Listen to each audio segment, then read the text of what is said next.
Deklarasi siswa terang bangsa. Di dalam nama Tuhan Yesus, berikan kepadaku hikmat seperti Daniel. Diberikan kepadaku hikmat seperti Yusuf. Dalam nama Tuhan Yesus, sesuai firman-Mu yang berkata, barang siapa kekurangan hikmat, hendaklah ia meminta daripada Tuhan. Di dalam nama Tuhan Yesus, tahun ini kecerdasanku akan dilipat gandakan oleh Tuhan. Di dalam nama Tuhan Yesus, aku akan semakin cemerlang. Di sekolahku, aku akan menjadi saksi Tuhan yang luar biasa. Dalam nama Tuhan Yesus, akan muncul dari hidupku panggilan untuk menjadi generasi Yoel yang penuh dengan api Tuhan dan militan dalam Tuhan. Aku disebut sebagai pelaksana-pelaksana firman. Aku bagian dari pasukan Tuhan yang tangguh pada akhir zaman. Lewat hidupku, pelajar di kota Sion akan mengalami kegerakan rohani yang luar biasa. Aku menerima jaminan masa depanku dari Tuhan sendiri, kalau aku hidup seperti yang Tuhan mau. Demi nama Tuhan Yesus, semua jadi dan genap. Amin, amin, amin.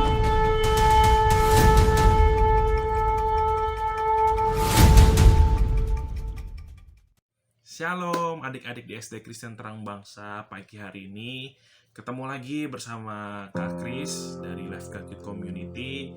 Dan pagi hari ini mari Kak Kris mau ajak adik-adik semua, kita siapkan hati, kita siapkan hidup kita. Sebentar lagi kita mau mulai devotion, kita mau nyembah Tuhan, kita mau memuji Tuhan, kita mau berdoa sama Tuhan. Baik, yuk adik-adik kita tutup mata dan kita berdoa, kita mulai devotion kita. Tuhan, kami berdoa bersyukur Tuhan buat setiap kebaikan-Mu. Terima kasih kami pagi hari ini boleh ada sebuah kesempatan kami boleh memuji, menyembah Engkau Tuhan. Kami mau menyembah Engkau Tuhan pagi hari ini, kami berdoa di dalam nama Tuhan Yesus. Biar Engkau yang mampukan dan biar Engkau yang pegang kendali hidup kami Tuhan, devotion ini Tuhan. Terima kasih Bapa, di dalam nama Tuhan Yesus Kristus kami berdoa. Amin. Mari sama-sama adik-adik Kak Kris mau ajak semua kita nyanyi. Ada sebuah lagu yang sangat bagus banget liriknya. Lagu ini berkata, kita punya Bapa yang kekal, Bapa yang sangat baik, Bapa yang perhatian banget sama kita. Ya, kita mulai nyembah Tuhan. Adik-adik boleh pejamkan mata, boleh berdoa sama Tuhan. Kita sama-sama nyanyikan lagu ini dari awal ya.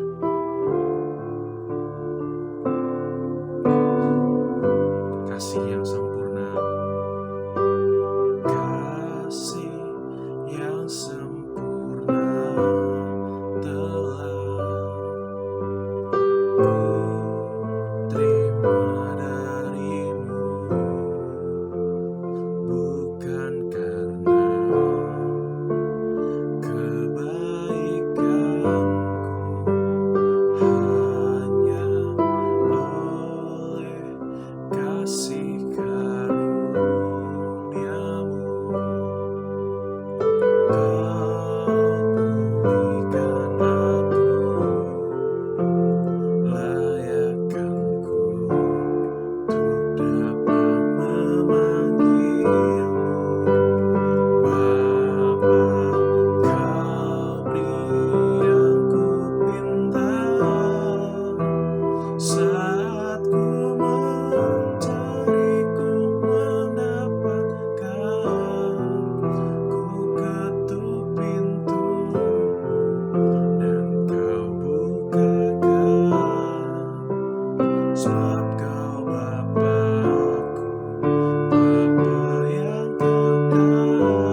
Oke adik-adik, tadi kita sama-sama udah nyembah Tuhan, kita sudah memuji, sudah ikut nyanyi, dan kali ini Kak Kris mau mulai sharing kita ya, sharing dari Kak Kris. Sebelum kita mulai sharing, Kak Kris mau ajak sekali lagi kita berdoa ya.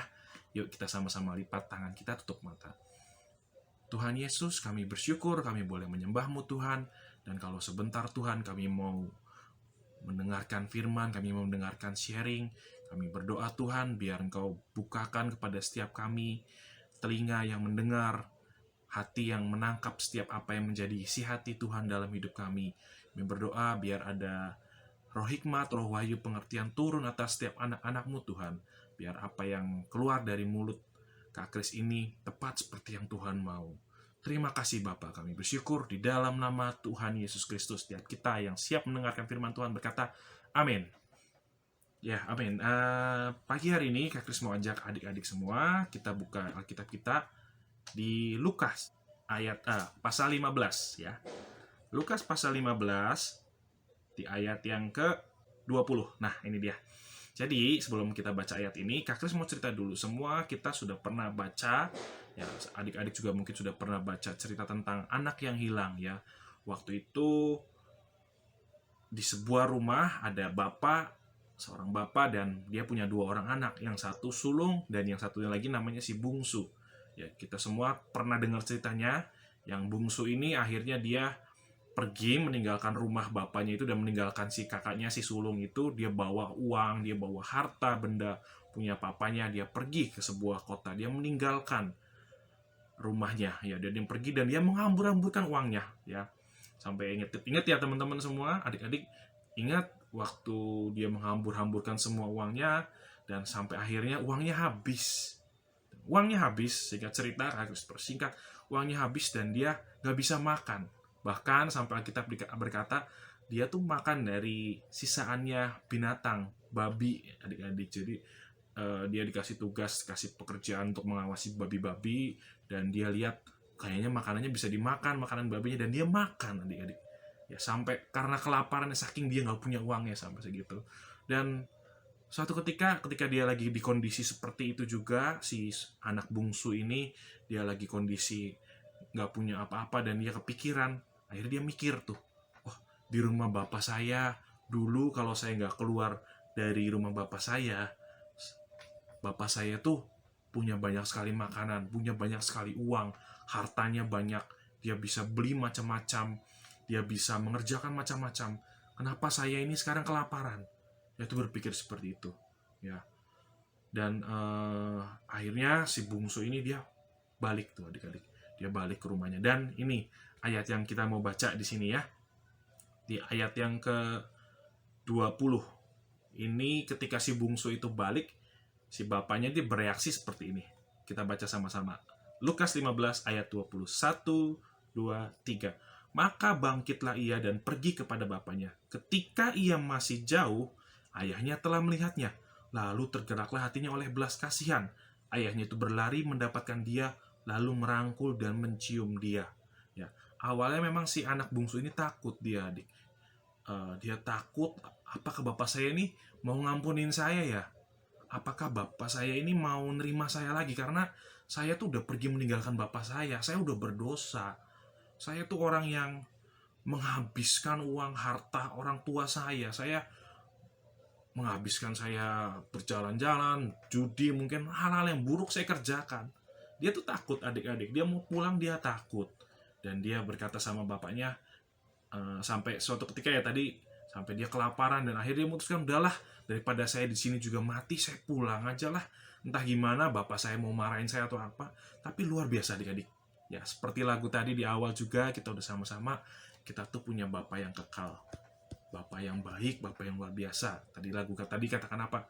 Kau beri yang ku pinta, saat ku mencari, ku mendapatkan, ku ketuk pintu, dan kau bukakan. Ya, itu lagu yang luar biasa. Lagu tentang Tuhan Yesus, Bapa yang kita sembah, yang luar biasa, yang dia punya segalanya, bahkan ketika kita itu lagi berdosa, bahkan ketika kita itu lagi kondisi tidak baik ya. Tapi Tuhan itu lihat di ayat yang tadi dikatakan, ayat 20 yang bagian B ya. Ketika ia masih jauh, ketika si anak ini masih jauh, ayahnya telah melihatnya, lalu tergeraklah hatinya oleh belas kasihan. Lihat, masih jauh aja udah kelihatan. Wah, itu anak saya yang dulu pergi meninggalin saya. Dia lari dan dia peluk adik-adik si anak bungsu ini. Si anak yang berdosa ini dia peluk. Luar biasa ya adik-adik ya Tuhan kita ya. Dan itu Tuhan yang kita sembah, Tuhan Yesus. Ya. Poin Kak Kris di sini adalah yang mau Kak Kris sampaikan. Seberapapun kita berdosa, seberapapun kita mungkin nyakitin orang tua, kita punya kesalahan, mungkin ditegur guru, mungkin dimarahin orang tua, berdosa melakukan hal-hal lain, tidak apapun lah yang sedang adik-adik hadapin, yang perlu dilakukan adik-adik adalah datang kembali sama Tuhan, berlari sama Tuhan, jangan meninggalkan rumah bapaknya itu, jangan meninggalkan si bapak, tapi datang sama Tuhan. Ya adik-adik ya. Dan Kak Kris punya sebuah cerita, ini sebuah cerita tentang ilustrasi. Suatu ketika ada seorang kakak beradik ya, namanya Johnny dan Sally ya. Johnny dan Sally ini dia lagi berkunjung ke rumah kakek neneknya di sebuah desa ya. Dan si Johnny ini dia melihat ada sebuah permainan, adik-adik tahu ketapel? Cepat ya, ketapel. Itu ada sebuah permainan ketapel dan dia tuh lagi berlatih dia mainan, dia coba mengarahkan ketapelnya ke target ya. Cepat. Dan dia berlatih terus, dia tertarik, dia suka dengan main itu, dia main terus dan tapi sayangnya adik-adik, targetnya itu begitu diarahin nggak kena terus si Johnny ini. Dia mulai kesal nih. Aduh, gimana sih saya latihan ketapel udah bagus-bagus tapi nggak kena lagi. Dia kesal, dia akhirnya si neneknya dia suruh si Johnny ini kembali ke rumahnya, pulang ya. Dia maksud, Johnny ayo pulang, masuk ke rumahnya kakek nenek, kita makan dulu. Si Johnny dalam kondisi kesal, dia kondisi murung ya kan. Akhirnya dia nggak mau ikut makan, dia di depan aja. Dia di depan dan dia ngeliat tuh, ketika lagi lihat dan duduk, dia lihat di depan ada seekor bebek. Bebek punya kesayangan neneknya. Jadi neneknya punya bebek dan itu adalah bebek kesayangannya adik-adik.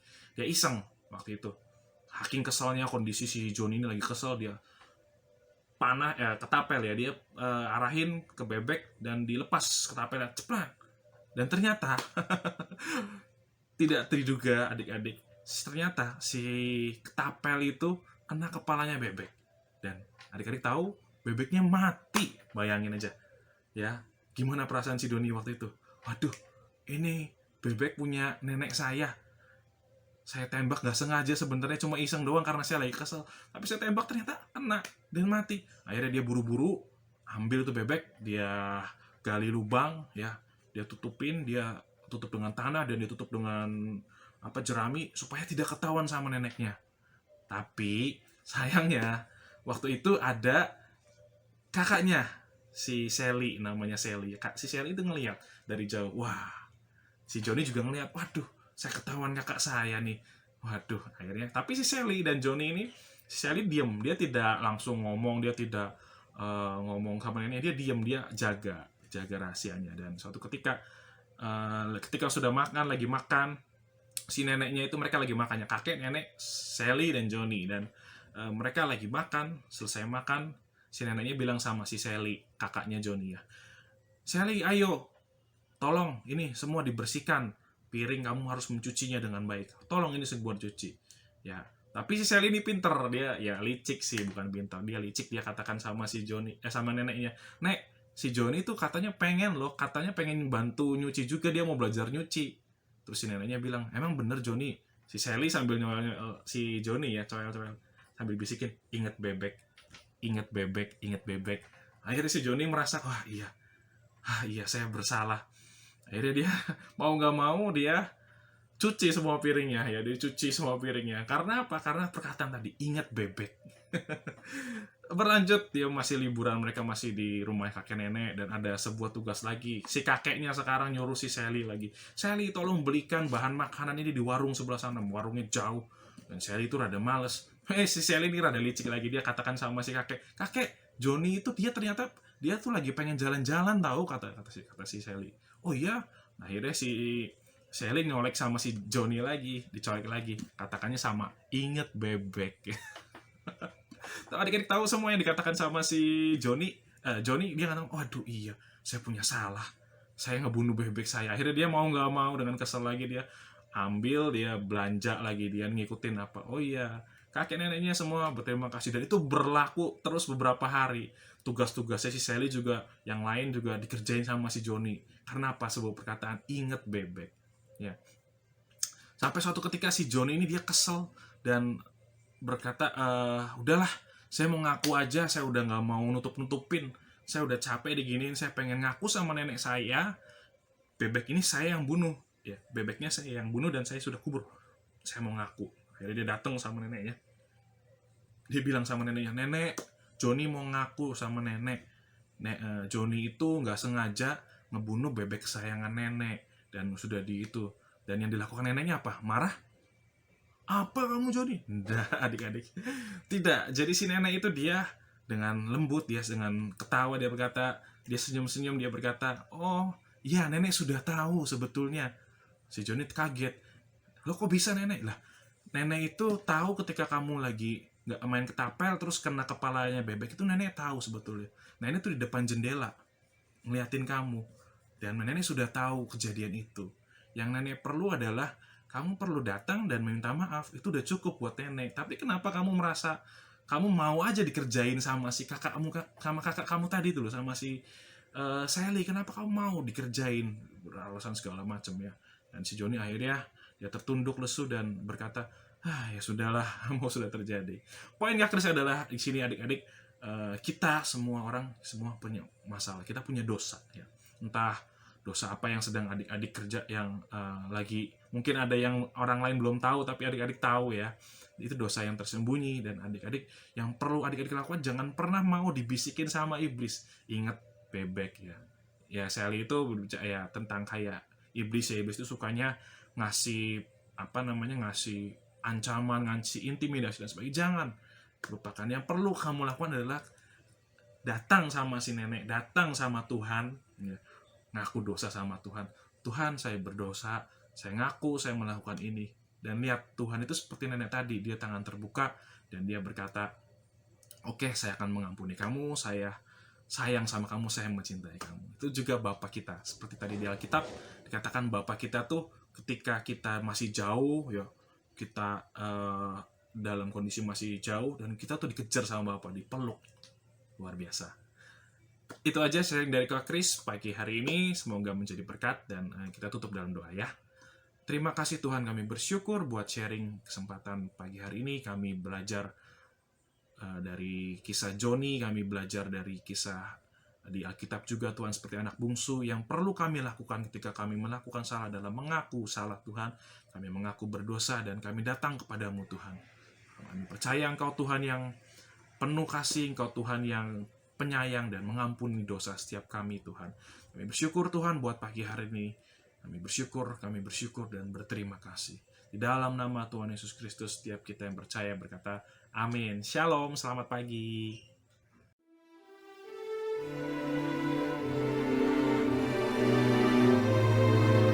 Mazmur 91 ayat 1-16. Dalam lindungan Tuhan. Orang yang duduk dalam lindungan yang maha tinggi dan bermalam dalam naungan yang maha kuasa akan berkata kepada Tuhan, tempat perlindunganku dan kubu pertahananku, Allahku yang kupercayai. Sungguh, Dialah yang akan melepaskan aku dari jerat penangkap burung, dari penyakit sampar yang busuk. Dengan kepaknya, Ia akan menudungi engkau. Di bawah sayapnya engkau akan berlindung. Kesetiaannya ialah perisai dan pagar tembok. Engkau tak usah takut terhadap kedahsyatan malam, terhadap panah yang terbang di waktu siang, terhadap penyakit sampar yang berjalan di dalam gelap, terhadap penyakit menular yang mengamuk di waktu petang. Walau 1000 orang rebah di sisimu dan 10.000 di sebelah kananmu, tetapi itu tidak akan menimpamu. Engkau hanya menontonnya dengan matamu sendiri dan melihat pembalasan terhadap orang-orang fasik. Sebab Tuhan, ialah tempat perlindunganmu, yang maha tinggi telah kau buat tempat perteduhanmu. Malapetaka tidak akan menimpa kamu, dan tulah tidak akan mendekat kepada kemahmu. Sebab malaikat-malaikatnya akan diperintahkannya kepadamu untuk menjaga engkau di segala jalanmu. Mereka akan menatang engkau di atas tangannya, supaya kakimu jangan terantuk kepada batu. Singa dan ular tedung akan kau langkahi. Engkau akan menginjak anak singa dan ular naga. Sungguh, hatinya melekat kepadaku, maka aku akan meluputkannya. Aku akan membentenginya, sebab ia mengenal namaku.